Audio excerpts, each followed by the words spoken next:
Bonjour à tous, bienvenue sur la chaîne du professeur Benboukaf Samira. J'espère que vous avez passé de très bonnes vacances.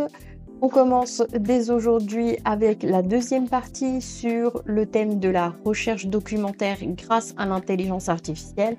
Comment faire sa thèse, comment faire son mémoire ou son PFE ou tout travail de recherche grâce à l'intelligence artificielle. Aujourd'hui, nous allons nous concentrer sur les outils nécessaires pour effectuer cette recherche documentaire. Commençons sans tarder.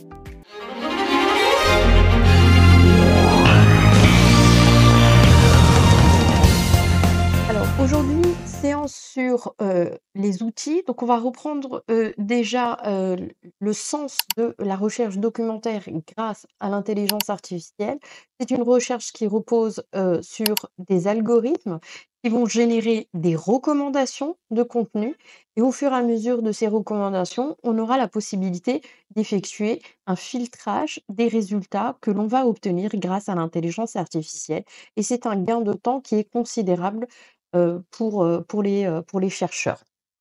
Ensuite, ce filtrage, vous allez pouvoir le faire grâce à un agent conversationnel qu'on appelle aussi chatbot, avec qui vous allez avoir une interaction, vous allez discuter et au fur et à mesure de cette discussion, il y aura un affinement des documents qui seront pertinents pour votre recherche et je vous renvoie, à la vidéo, précédente grâce aux, outils, qu'on a, pu, voir ensemble comme, la décomposition et la possibilité de générer, des mots-clés.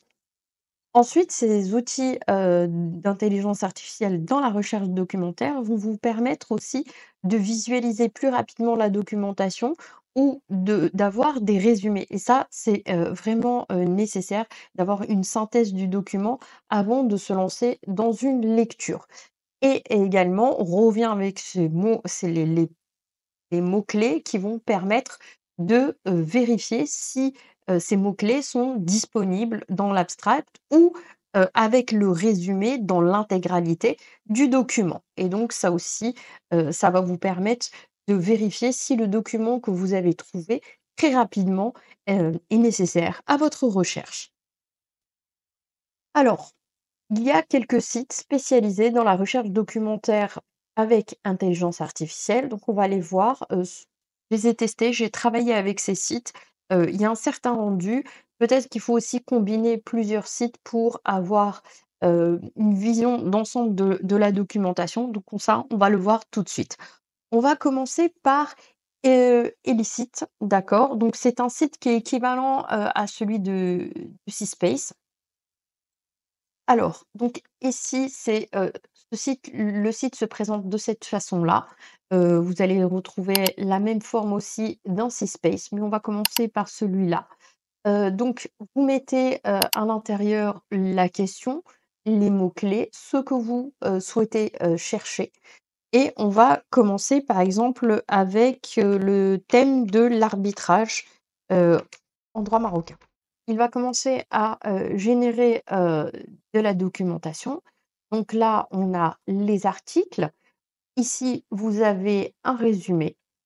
Ensuite, à côté, vous allez avoir le chatbot qui va apparaître. Je vais, par exemple, regarder, je vais voir cette jurisprudence. Heu, je vois, qu'il a été cité 2 fois.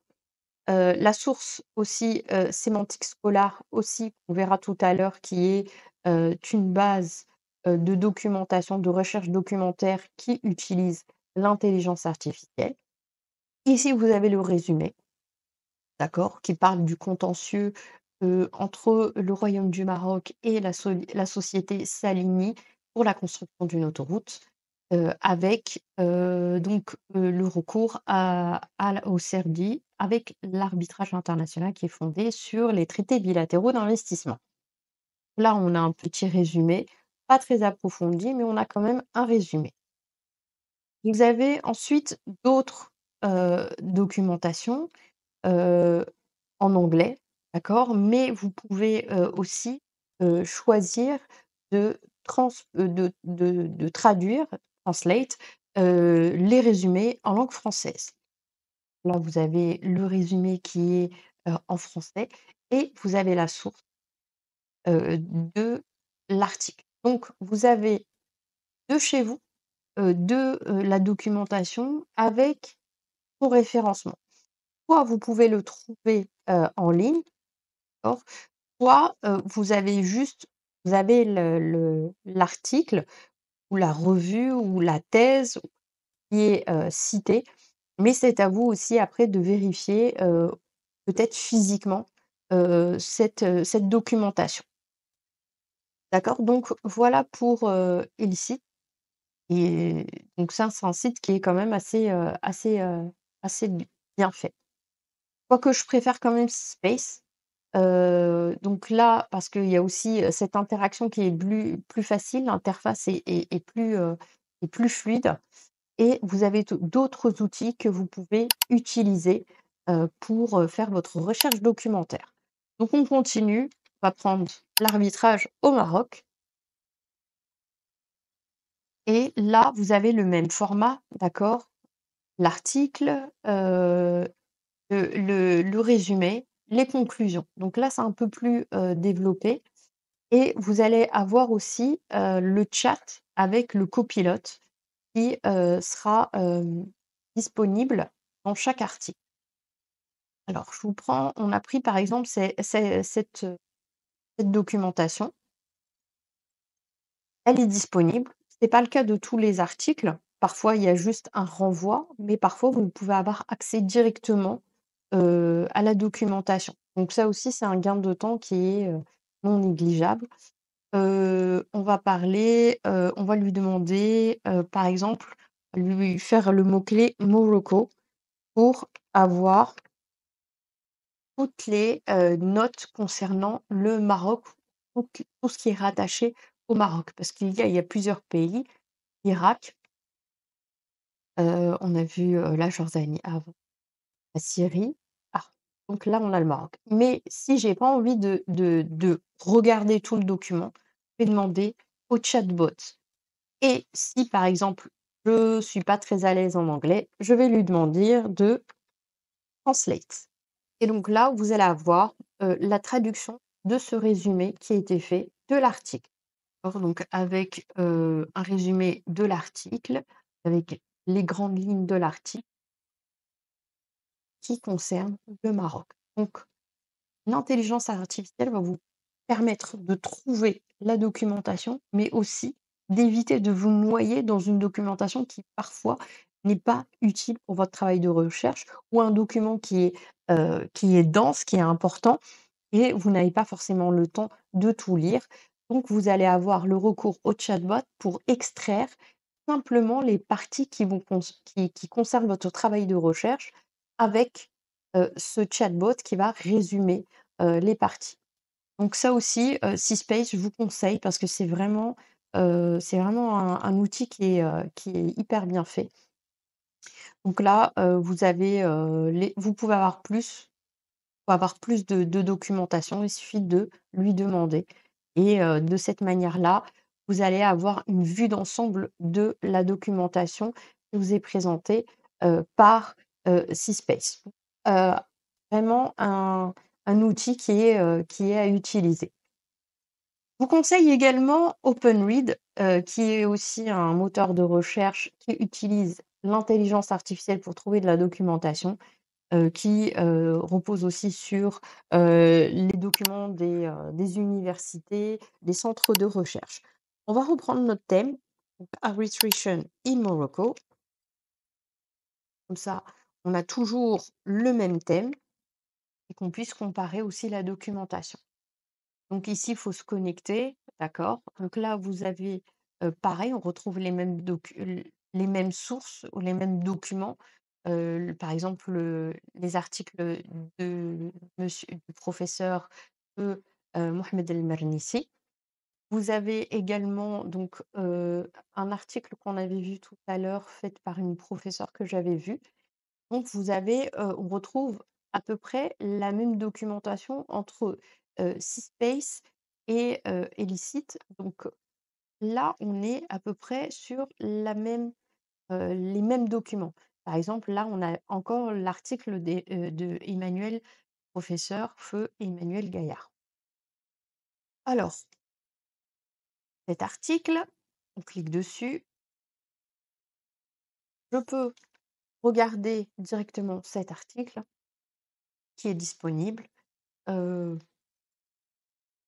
vite et vous avez le document qui est disponible ou en partie seulement parce qu'il faudra payer.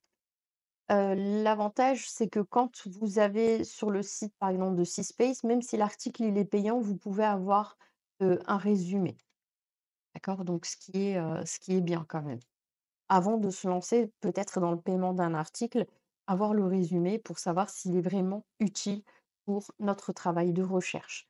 Et quand, par exemple, on fait un doctorat, il y a beaucoup de documents, on a besoin d'énormément de documentation et des fois, il faut faire des arbitrages, ça tombe bien, c'est le thème de l'arbitrage, pour vérifier, si ce document est pertinent parce que, ça revient assez cher d'acheter chaque article ou chaque ouvrage, s'il n'est pas disponible physiquement dans une bibliothèque, universitaire ou dans une bibliothèque, heu, municipale ou, la bibliothè ou une bibliothèque nationale. Donc, voilà pour, OpenRead, donc la même structure, pareil, la documentation avec la référence et puis aussi le nombre de citations et la revue.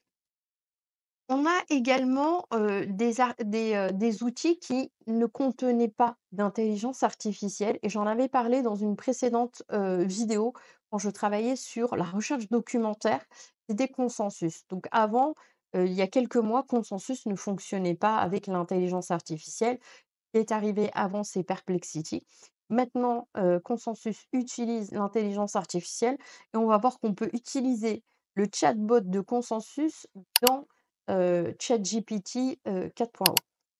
On reprend aussi, Arbitrage.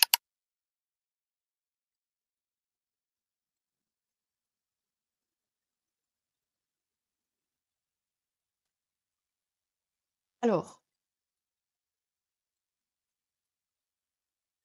et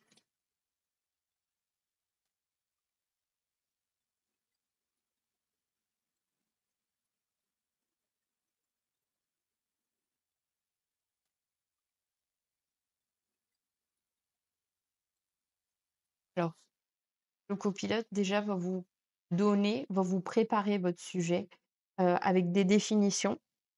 Ici, on a la jurisprudence qu'on avait évoquée, tout à l'heure de Salini, Constructori. On a, donc les grandes lignes de l'arbitrage en droit marocain et vous allez avoir des articles. On retrouve aussi les mêmes articles que, tout à l'heure, avec les mêmes auteurs. D'accord? Donc si vous utilisez, Cspace, Consensus, ce sera également ça sera pareil. Ensuite, quand vous êtes ici, vous avez sélectionné, cet article. Vous avez la possibilité, si vous êtes inscrit et connecté, de pouvoir entrer à l'intérieur et faire un résumé de l'article. On va aussi sur Perplexity. Perplexity, il était bien avant, Consensus avec l'utilisation de l'intelligence artificielle. Là, on peut l'utiliser directement en langue française, d'accord? Ça ne pose pas de problème. On va mettre arbitrage au Maroc.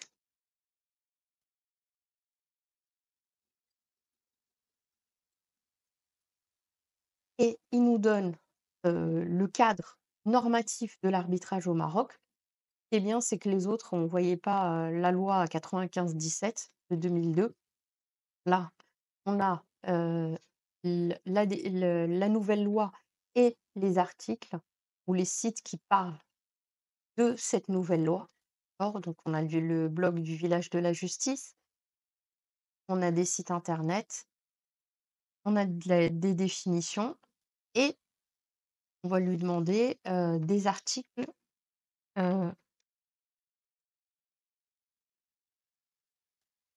Donc on va lui demander des articles scientifiques sur l'arbitrage au Maroc.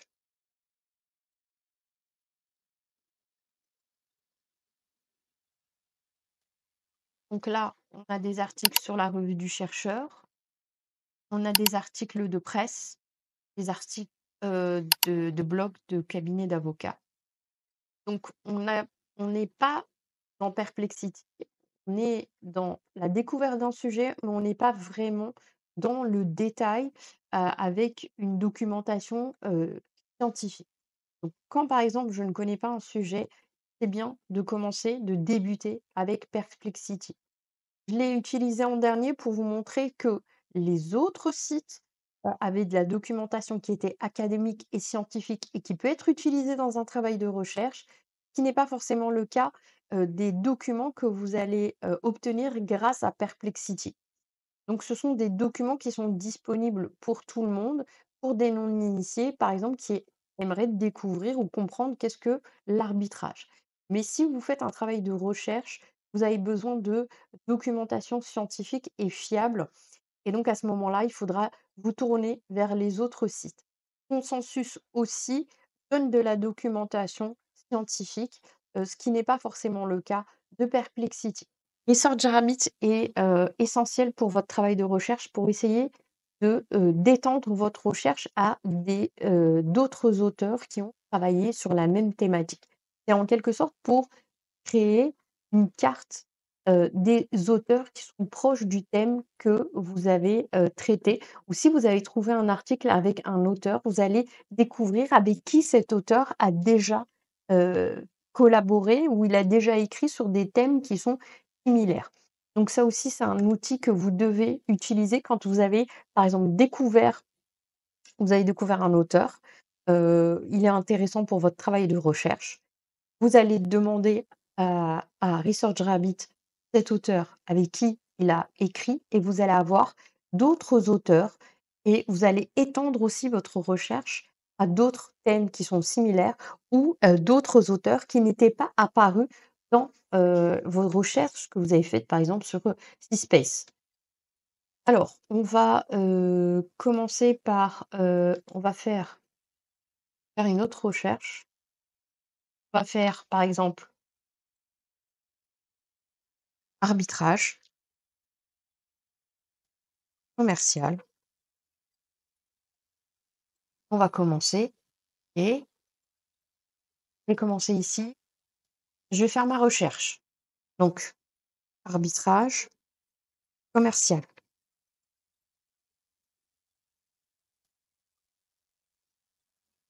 On va prendre les articles, d'accord? Là, celui-là, par exemple, m'intéresse, de l'arbitrage commercial, heu,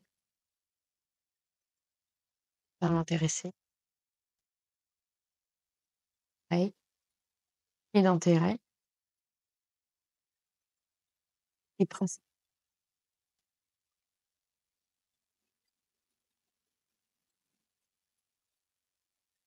d'accord.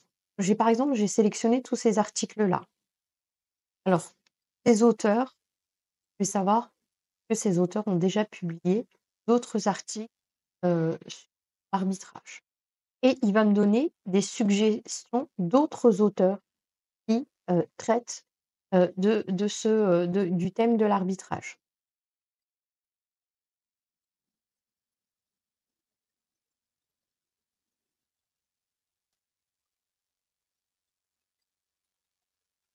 Regardez celui-là. Cet article-là est disponible sur Google Scholar. Il est sur le site de, à l'archive. Dans le site de à l'archive, c'est une citation, donc l'article n'est pas ou le page n'est pas disponible. Mais vous avez, quand même la référence. Ici, il y a pas de PDF aussi. On va se rendre sur le site. C'est l'université de Liège. Pareil, pas de PDF aussi, mais pareil. Donc parfois, je peux tomber sur des documents où le PDF est disponible, mais là, les PDF ne sont pas, disponibles. Donc ici, j'ai ma collection que je peux mettre de côté. J'essaye de, voir le travail, quand est-ce que je pourrais, je vais le revoir et là, quand j'ai sélectionné tous ces auteurs, je vais regarder les publications et là, j'arrive à avoir une espèce de cartographie de tous, les auteurs qui ont parlé de ce sujet-là et aussi en fonction des années. On pourrait aussi classer, qui est le dernier auteur, qui est quels sont les premiers auteurs. On a des connexions entre, heu, les, heu les ouvrages ou les travaux qui ont été publiés. Les collaborations, qui a collaboré avec qui, d'accord? Là aussi, ça me permet de trouver qui, a travaillé sur ces thématiques et avec qui. Donc avec des équipes de recherche, par exemple. Pierre Mayer, d'accord? Ici, on peut voir où il a écrit et avec qui il a collaboré, d'accord? Donc là, ça va vous permettre d'avoir une vue d'ensemble d'un travail d'un auteur ou d'une collaboration de plusieurs auteurs qui ont écrit entre eux, avec d'autres personnes.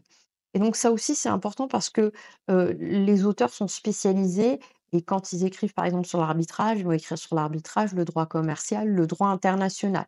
Donc là, vous avez, heu, des personnes qui ont collaboré. Donc là, si vous avez, heu, Vincent Euzet, travaillé avec Pierre Mayer et donc vous pouvez avoir ici les 2 ou avec un autre auteur. Donc là, c'est pour ça que Research Rabbit, ça va être un moyen de d'étendre votre recherche avec, en quelque sorte, le fil d'Ariane. C'est que vous prenez un auteur et vous essayez de voir jusqu'où, il est allé dans ses collaborations, avec qui il a écrit d'autres travaux sur une thématique qui est, similaire. Donc on peut le faire par auteur, on peut le faire par thématique. C'est pour ça que, enfin, cet outil, il est exceptionnel. C'est un outil qui est gratuit, contrairement, aux autres. Donc Syspace et tout ça, ce sont des sites qui sont payants, mais vous pouvez, les utiliser, heu, gratuitement. Vous avez un nombre limité de recherches. Donc on en a terminé avec, ces sites, qui sont, dédiés à la recherche documentaire via l'intelligence artificielle. Maintenant, je vais parler de ChatGPT et plus précisément du ChatGPT 4.0 ou 4o qui, peut être un moyen de rechercher de la documentation. Donc effectivement, ça, c'est la version payante de ChatGPT. Vous allez dans les extensions, les GPT et vous allez, voir dans Research and Analysis, vous allez, pouvoir utiliser des outils. Donc vous avez Consensus, c'est-à-dire qu'à l'intérieur, vous avez, dans le ChatGPT, un agent conversationnel qui va aller directement dans Consensus. Mais effectivement, il faut avoir, la version payante de ChatGPT. Donc on a aussi Syspace, qu'on a déjà vu, Scholaria, heu, on a aussi, ScholarGPT.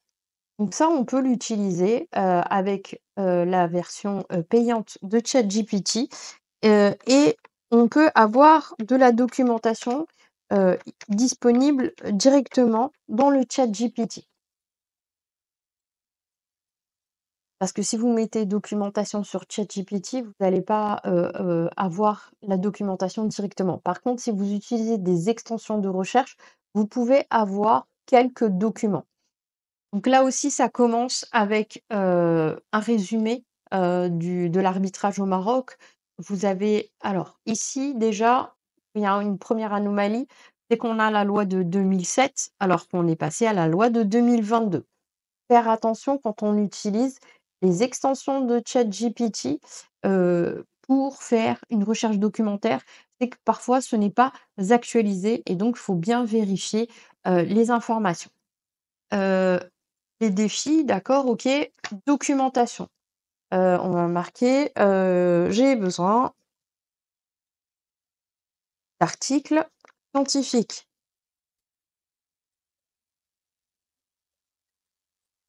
sur le sujet.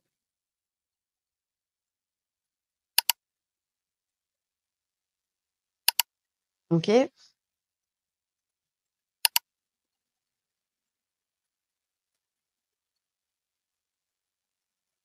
donc là, ça commence à planter et c'est toujours le cas, quand on demande sur, cette extension.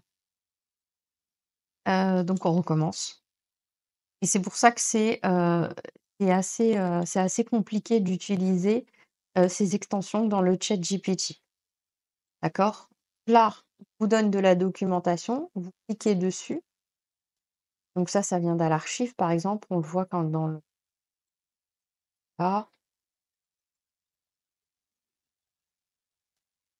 ça c'est les thèses. Donc en fait, il utilise que ce qui est déjà disponible, donc là, on a de la documentation qu'il a trouvée sur à l'archive. Motivation des chansons dans le droit marocain, perspective actuelle et les exigences du procès équitable. Donc oui, on peut trouver de la documentation. Là, c'est un exemple de documentation qu'on a pu trouver grâce à l'extension, sur, ChatGPT. Là, on l'a déjà trouvé et on va ah, le même. D'accord, un état de droit pour les affaires. Le souci, c'est que, on n'a pas la citation de l'article. Donc là, vous tombez directement sur l'article pour monter, pour rechercher, le document et sa citation pour que vous puissiez l'utiliser et le citer dans votre travail de recherche. D'accord? Donc ici, on peut essayer, cet article. Là, c'est une thèse ou un travail de recherche et donc pas disponible, il faut peut-être en faire la demande. Exactement. Ça doit être une thèse ou un mémoire et donc là, si on veut accéder à ce document, il faudra en faire la demande ou simplement les étudiants, de l'université de Liège qui pourront y accéder.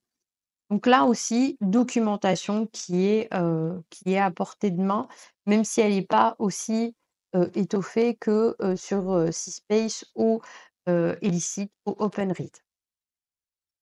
Donc, voilà pour ces outils. Donc, on a vu sur ChatGPT, donc, ces outils. On peut aussi utiliser d'autres extensions sur ChatGPT qui n'ont rien à voir avec la recherche documentaire.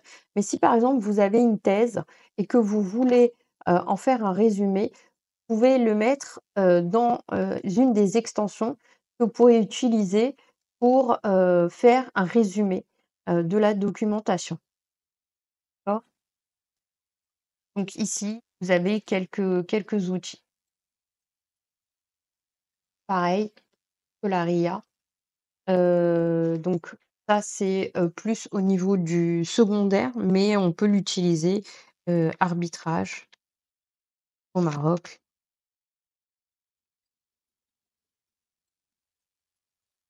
et donc on a encore, l'ancienne loi, donc on n'a pas une actualisation. Donc c'est pour ça que je vous dis, c'est plutôt, des explications qui sont assez sommaires.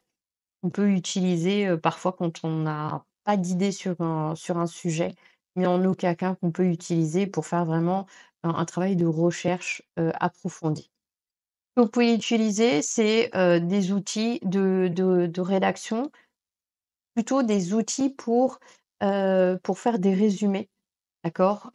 Par exemple, vous avez un document qui fait 600 pages, si vous avez besoin de le résumer, vous avez besoin de rechercher des mots-clés, vous pouvez utiliser, les extensions de ChatGPT pour faire des résumés de PDF. Donc, voilà pour, la recherche documentaire, les outils pour la recherche documentaire grâce à l'intelligence artificielle. Mais il y a beaucoup de documents, qui sont, disponibles, en ligne. Heu, mais ils apparaissent pas dans la recherche, d'accord? Donc ça aussi, c'est à vous aussi de chercher, par d'autres moyens. C'est pour ça qu'il faut utiliser plusieurs outils et aussi utiliser Research Rabbit pour, faire, trouver ces articles, qui n'ont pas été cités, dans, les autres outils. C'est parce que vous allez multiplier les mots-clés et vous allez aussi faire des rattachements par auteur ou groupe d'auteurs qui ont rédigé dans le même domaine. Et donc, en fait, pour avoir une recherche complète, avec l'intelligence artificielle, il faut multiplier les outils, d'accord? Il faut aussi, multiplier, vos mots-clés et procéder à cette opération de décomposition qu'on a vue, dans la première vidéo. C'est pour ça que je vous dis, la partie la plus importante à faire, c'est la décomposition. Donc quand on a, un thème général qu'on met dans le moteur de recherche, il va vous sortir des documents qui parfois sont, des synonymes, mais qui n'entrent pas dans votre domaine de recherche. Par exemple, on parlait de l'arbitrage commercial, on a trouvé un document qui parle de l'arbitrage entre le crédit bail et un autre, l'emprunt, je crois. Ça n'a rien à voir avec l'arbitrage, mais il y a le mot arbitrage. Donc c'est pour ça qu'il faut à chaque fois approfondir votre recherche avec le chatbot, discutez avec lui pour qu'il puisse vous extraire les documents qui sont les plus pertinents de votre recherche. Et n'oubliez pas ResearchRabbit, qui va vous permettre de faire d'autres connexions avec d'autres auteurs et d'autres thématiques. Ensuite, ce qu'on a vu aussi dans dans la recherche documentaire avec l'intelligence artificielle, c'est que l'IA, les vont vous générer des citations, vont vous donner des titres de documents, mais vont pas vous donner la documentation. Vous allez avoir accès à un résumé, mais si vous avez besoin de ce document-là, il sera pas forcément disponible en ligne. Donc une recherche IA, c'est bien, mais parfois, c'est pas suffisant, il faut se déplacer physiquement. Mais quand vous allez vous déplacer physiquement, vous allez avoir le la citation et donc vous allez avoir une recherche qui sera beaucoup plus efficace au lieu de chercher dans un moteur de recherche, dans une bibliothèque. C'est que vous allez aller droit au but, vous connaissez les documents dont vous avez besoin puisque, voilà, vous allez faire une liste des documents qui sont disponibles dans des lieux, physiques. Donc oui, l'intelligence artificielle, c'est bien. La recherche en ligne aussi, c'est bien. Mais parfois, on a besoin d'avoir recours à de la documentation qui est présente physiquement, qui est citée, parce que l'intelligence artificielle va permettre de récupérer, l'intitulé de ce document avec son résumé, son abstract que vous allez pouvoir lire et vous allez vérifier si ce document, vous en avez besoin ou pas.